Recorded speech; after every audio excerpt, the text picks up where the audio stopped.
Postdoc Transformation. Postdoc Transformation. Postdoc Transformation.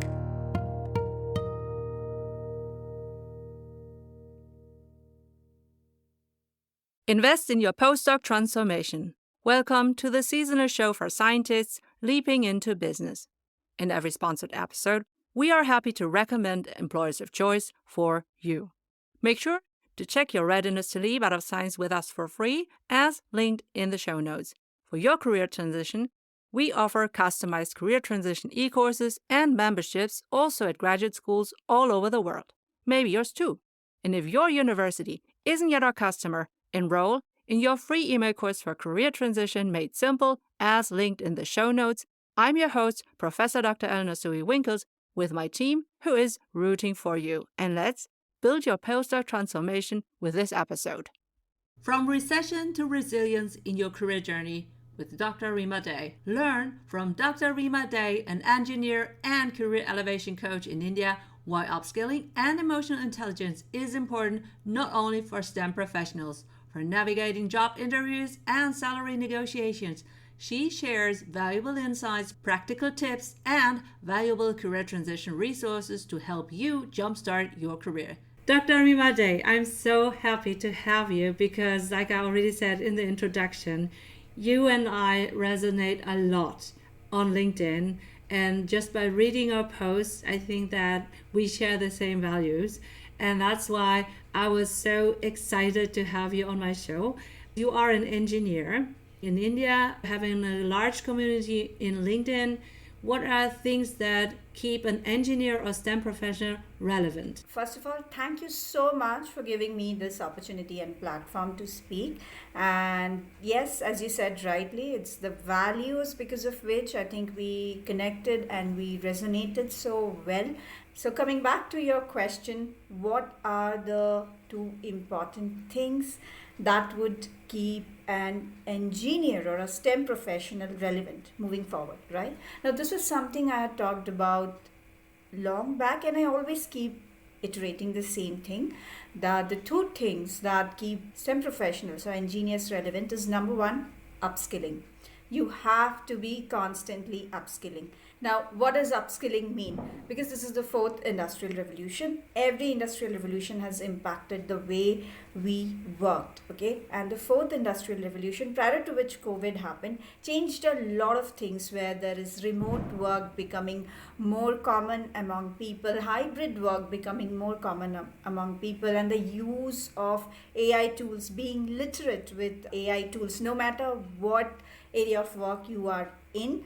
So those are the things that you have to upskill to make sure that you are relevant, irrespective of what you are pursuing in your education or what degree you're getting. That's number one. And number two, the factor that keeps us relevant as humans is our emotional quotient. So everything that connects us, everything that makes us believe that we belong to a community is our emotional quotient. And anything right now that differentiates us from the AI is our emotional quotient. Now, what does this emotional quotient involve? It involves self-awareness. It involves self-management skills. It involves empathy skills. It involves managing your relationships, because seldom at workplace you will be working alone. This is one skill that you have to get really good at so that you can lead yourself and you can also lead the people around you in a way that they are influenced by you and also inspired by you. Oh, wow. Thank you so much for this ramping up, because I'm a psychologist, and the way that you also stress the importance of building relationship with people so that you can influence them and take them with you in the change and in the adaptation, upskilling, preparing for the future of work, really, is so well aligned with what I also teach my bachelor and master students in industrial and occupational psychology, because they are not the engineers, but I always tell them that you have to work with engineers as well, because you have to have the domain expertise, and that's why it's all dovetailing whatever you said right now.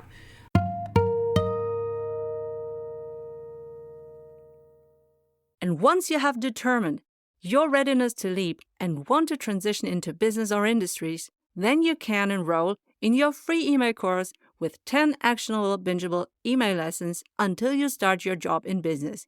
You'll get 10 emails like this. Number 1, how to leap out of science. Number 2, how to build your sustainable LinkedIn profile. Number 3, how to read social media and network. Number 4, how to research your favorite jobs and employers. Number 5, how to do informational interviews to get insights. Number 6, how to create your customized applications with ChatGPT. Number 7, how to prepare your thesis from a business point of view. Number 8, how to apply to your favorite employers. Number 9, how to choose the right job offer. Number 10, how to prepare for your new job.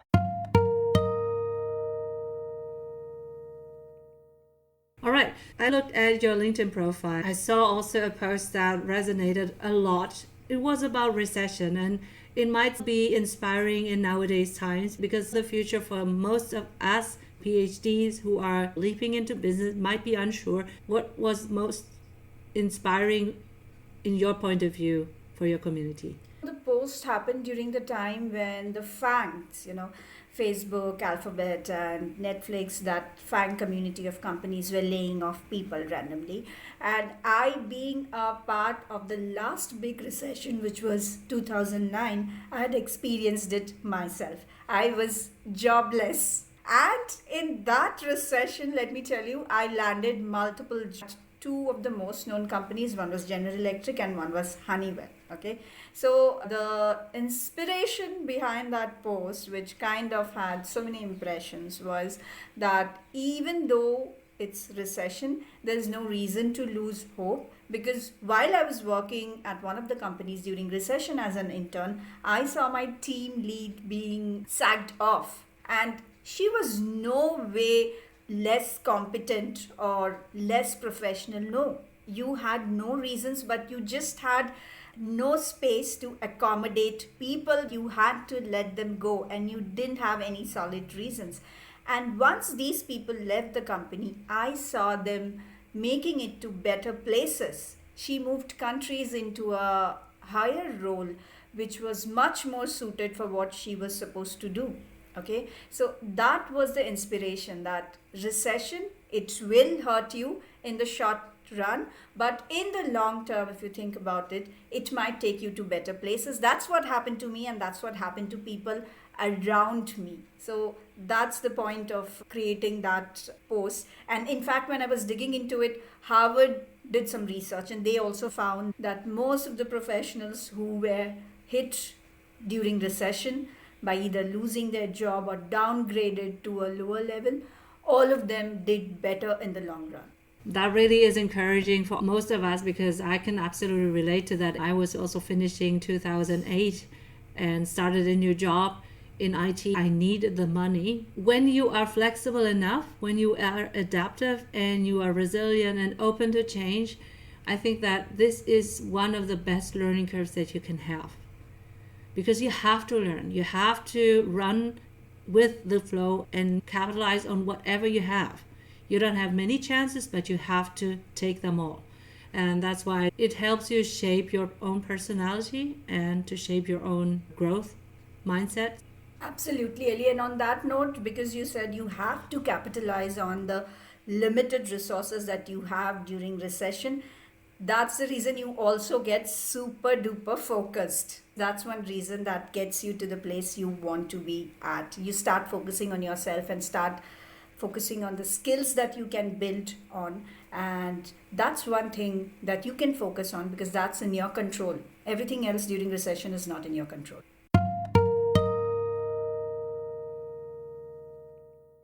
And did you know that we offer deep dive e-course workshops and memberships at graduate schools, maybe also at yours in the future? Ask your graduate school coordinator whether they want to book my services so that I can deliver them to you 24/7, 365 on your mobile device. And even better, if you get us paid, by your grad school, we will pay you 50% recurring sales commissions. So you will earn money with us as we help you and your PhD besties to transition into business. We can build a postdoc transformation together. Woohoo! That really is the perfect bridge to the next part of questions that I want to ask. So switching gears from the mindset and the attitude of how to tackle the challenges, and now we want to look at the operations. So I also saw on your website, also on LinkedIn, you're posting a lot about tactics in interviews. You are a LinkedIn pro. So how can a new PhD in STEM, in engineering or whatever, leaping into business, how can that person sort of like pimp up or power up the LinkedIn profile? Absolutely. Ellie, to your question, when it comes to powering up the LinkedIn profile, the very first question we need to ask ourselves is, why do I want to be on LinkedIn? Is it for business, or is it for job? Is it for internship? So I have to be very clear over there, because once I know that why am I here, I can align my profile accordingly. Okay, so once you get the answer to that, the next thing that you have to do is you have to work on your LinkedIn profile. Now, why you have to work on it? Because I say LinkedIn is your online office. So every time that you are wanting to work with a business or work with the company, the very first thing you go and do is Google about that company or Google about that business. And if whatever shows up in the search doesn't really impress you, then you have already made up your mind somewhere that this is not impressive enough. I don't want to work with this person. Okay, so you want to ensure over there that your LinkedIn profile is right, because if you Google yourself, the very first thing that's going to show up is your LinkedIn profile, whether you like it or not. And so what stops you from believing that the employers, the companies that you're wanting to get into are not looking for that, not looking for your profile, are not searching you? So your profile better be a good one that impresses people, that makes people believe that this is the person who can provide solutions for the problems that I am encountering right now. I couldn't agree more. All right, now I have the best LinkedIn profile that I can do with my capabilities, with my skills and everything. Now, if I apply for a job, let's pretend that I'm already invited. What can I now expect in an interview? Is there anything that I can prepare, typical questions, or what do you think? Now, the good news here is that you have been invited because the recruiters or the hiring body thought that you are a qualified candidate who needs to be interviewed. So tell yourself that you are the candidate who is eligible for this post, and starting from there, pep yourself up and now start the preparation. Now, when it comes to interview preparation, we have to understand here is a process where they are confirming your impression of the hirers, which they picked up from your resume and LinkedIn.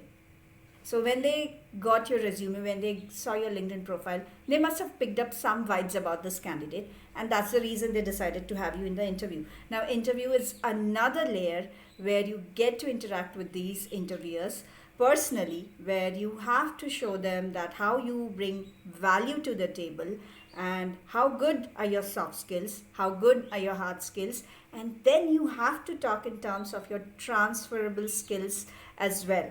Okay, so this is one thing PhD community, people who are looking to undergo a career transition are missing out on. They're not aware of the transferable skills that they have. So this is one thing I would like the PhD STEM professionals to think about. From episode 1 and counting, I have proudly hosted all our Postdoc Transformation Show episodes on Podbean. As a former IT strategy consultant, I have high requirements on my tech stack, and Podbean is my perfect fit for a podcast host.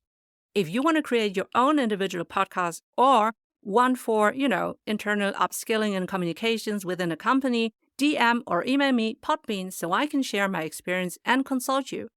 You can also use my affiliate links for perks, launching your own podcast with Podbean. I built my postdoc transformation as a digital business, and I chose ActiveCampaign to be the centerpiece of all my services like email course, podcast newsletter, show notes, website, sales page, merch shop, forms, whatever it is, as needed.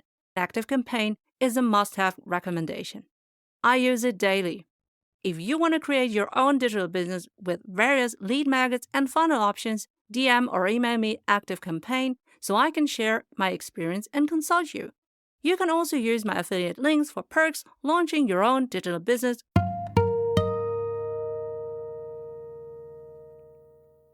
I'll just provide a quick example so that the community can relate to it better.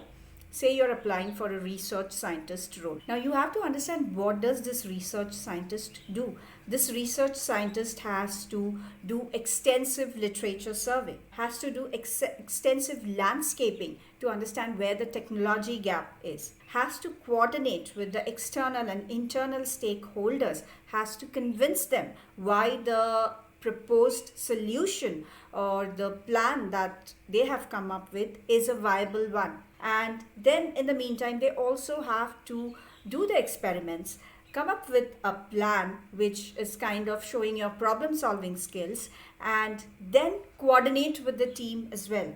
So you see, there's a mix of soft skills, and there is the transferable skills like the literature survey you have been doing in your PhD. Then there are project management skills that are coming here. Although you have not been aware of the term during your PhD, but that's what you have been doing throughout your PhD. As an independent contributor, you have been managing your whole PhD by your own self, coordinating with people. So that's where the transferable skills comes in. And finally, the hard skills. Now this research scientist may have to be adept at using some instruments relevant for getting the data or generating the data. Now, you have to be acquainted with that instrument. In case if you're not, then what is the closest match of that instrument that you have used? Talk about that and how you can learn about it at the earliest. So these are things you have to be aware of, how to talk in the interview, so that even if you are not a direct fit, you know how to position yourself and show what value you bring to the table. We try to discount the skills we already have without realizing how valuable they are. So the discussion here is testament to the fact that we need those skills, and do not discount anything. Sit down, reflect back, and think about the skills that you have developed in the past couple of years. Absolutely. And discounting and counting is the bridge to the next question. You also have something to say about salary negotiating, and I would love to hear your own voice about that. Ellie, to keep it sweet and simple, I'll start with 3 simple tips that you can use in your salary negotiation. The number 1 is never be in any hurry to negotiate your salary. Okay. Now, negotiation is a power dynamics game. So you need to have a stand from which you can negotiate, and that stand comes when the employers want you and nobody else, and that happens when you make them like you more than they thought they would, right? So that likability comes throughout the hiring process, and you gain that stand towards the end of the interview when the offer needs to be finalized. So that is when you negotiate your salary. And in the beginning, you always show that you're flexible to the salary negotiation part. Okay. The second thing, when you're going into salary negotiation, I share this with my community. Remember the 3 Ds. Okay. Now the 3 Ds is, number 1 is the desire, number 2 is the demand, and number 3 is the departure. So what are these 3 Ds about? Desire. It is a salary that you wish you had, but you're still not comfortable talking about this. So make a note of that. Number 2 is your demand. Now this is a salary that you can easily demand because you're so confident of the value that you bring to the table.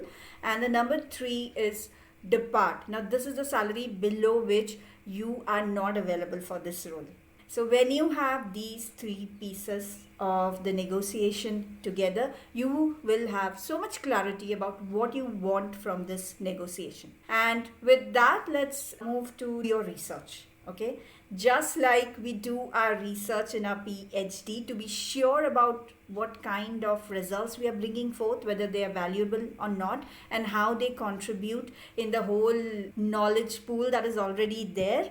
Similarly, when you do your research, you are aware of the salary ranges for a particular role. You have spoken to people in the industry. That gives you so much confidence to negotiate your stand and negotiate your number. So these are the three golden rules I keep sharing always.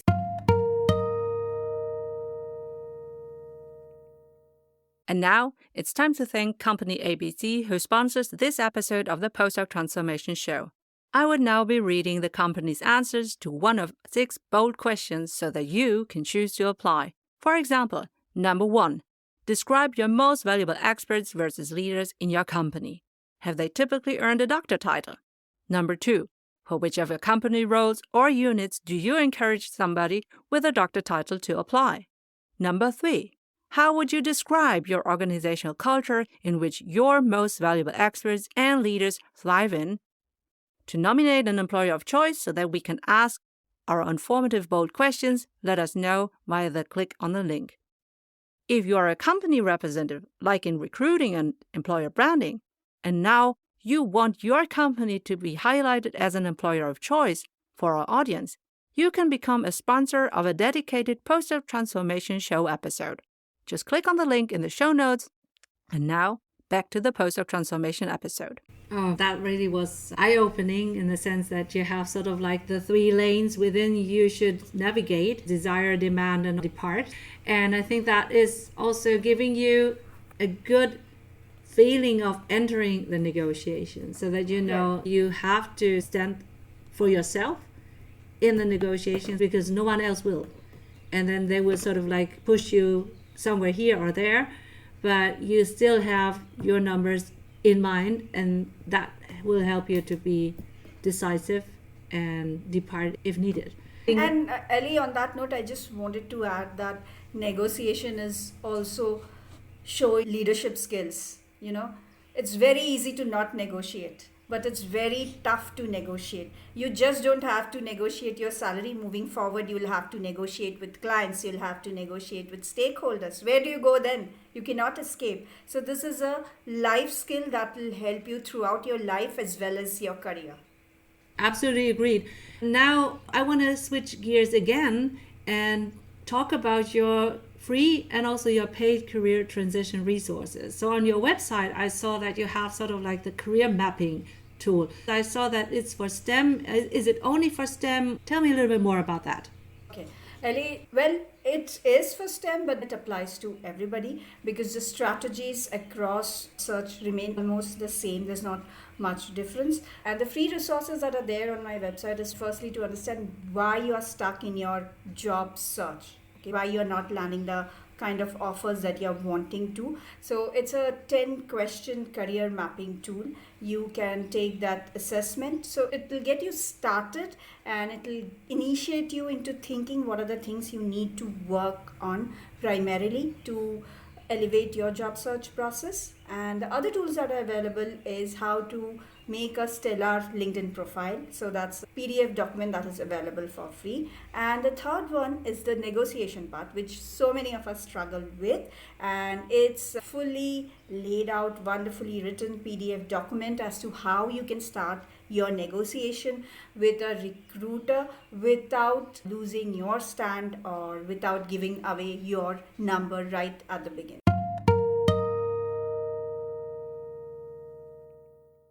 Hey postdoc transformer, are you curious to ask professors, principal investigators, visiting scientists, postdocs, PhD students, and candidates some in-depth life and career guiding questions?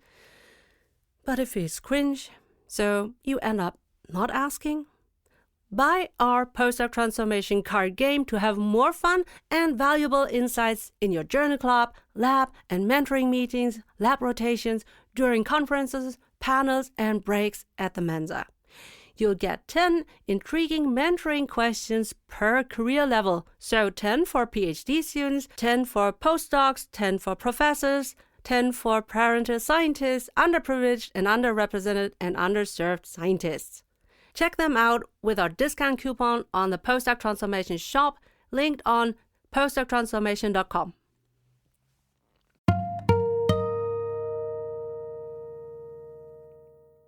That is exciting, and I will surely look into the PDFs as well. How can I work with you? Is there anything that you can share with us? Absolutely, Ellie. I had this webinars through which I was getting students into my community earlier, and this was more of a cohort based community. But right now I've gone into more one-on-one coaching sessions. So you can connect with me on LinkedIn and DM me on LinkedIn if you're interested. And there we can get on with you for a complimentary 30-minute session to understand where you are stuck and how can I get you unstuck. And if we find each other to be the right fit, then we can get started right there. The coaching session that I provide are a mix of e-courses and one-on-one coaching that happen parallelly. There are resources, there are templates that you will have for lifetime in addition to the one-on-one coaching that you will be having with me till you make the transition or the new job that you want to land. The one-on-one sessions will continue. In addition, you'll have a community of people that have benefited from these courses, which will help you to build a network which you might not have immediately to start with as a fresher PhD or as a STEM professional.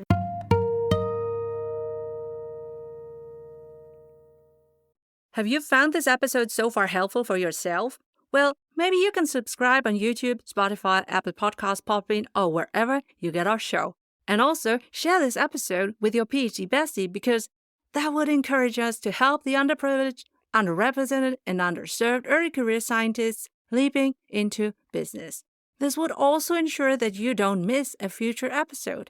Also, our subscription and listening numbers are key for finding the right sponsors for our show so that we can help you for free. And now, back to the show. And I think what is also remarkable looking at your offer is that you have also an offer for freshers and also for leaders thinking, what's the next step in my career? So with these words, I would love to end this. And is there anything that you want to share before we sign off? I want to share, you may be the best one with the best educational degree. You may have all the right skills and the right attitude. You may have a great performance history, yet you can fall prey to recession. You can fall prey to a bad boss. You can fall prey to a bad company culture. Those are things not in your control. So if that happens, then understand this is how the whole process is. It's very cyclic. There will be good and bad phases. The only thing is to show up in whatever phase you are. Thank you for your time, Rima, and I hope that my listeners, the Postdoc Transformers, will also follow you on LinkedIn and connect with you, because you have so much more to share. And the first part of this episode, we talked about your LinkedIn post that resonated most, and I will make sure to link all of these in the show notes so that my listeners can also find them and dig deeper into that. I hope that they will also find your free career transition resources and also your paid career sources, because I really think that we have great coaches on our show, but we need to resonate with the one that really moves and inspires us. If you connect with Dr. Rima Dey, please let her know and say hi from me. Thank you. Thank you, Ellie. Remember, you are a postdoc transformer. You are highly intelligent, well-educated, a bachelor, master, and maybe you have already your doctor under your belt, or you are a postdoc. You are internationally experienced, fluent in English, a leader and expert in your prior research field. You're resilient, brilliant in adaptation and problem solving.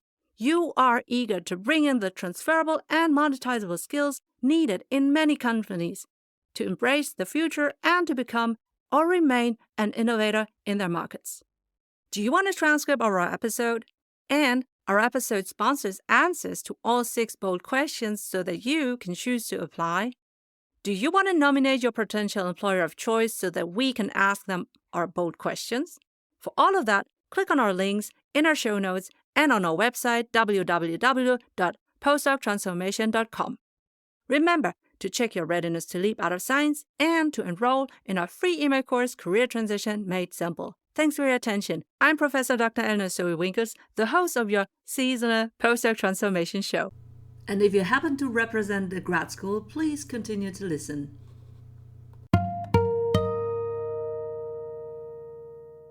Have you ever wondered how to make your grad school stand out in the crowded landscape of academia?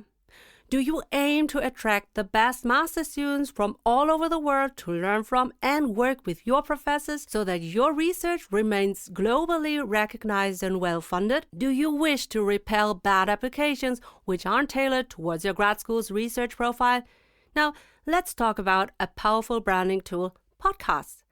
They're a game changer for higher education institutions. As a professor, active on TikTok, Instagram, LinkedIn, and a podcast host and producer of this Postdoc Transformation show, I'm here to encourage all the graduate school representatives to think beyond the conventional marketing mechanism. Instead of being one of many vendors at a time-limited grad school fair, why not create a podcast that showcases your grad school as the ultimate destination for the world's best master's students? Share inspiring and encouraging stories of your top PhD students, high-profile alumni, your faculty, and the incredible opportunities your grad school offers. A podcast can be a window into your school's vibrant community, its cutting-edge research, and unique experiences.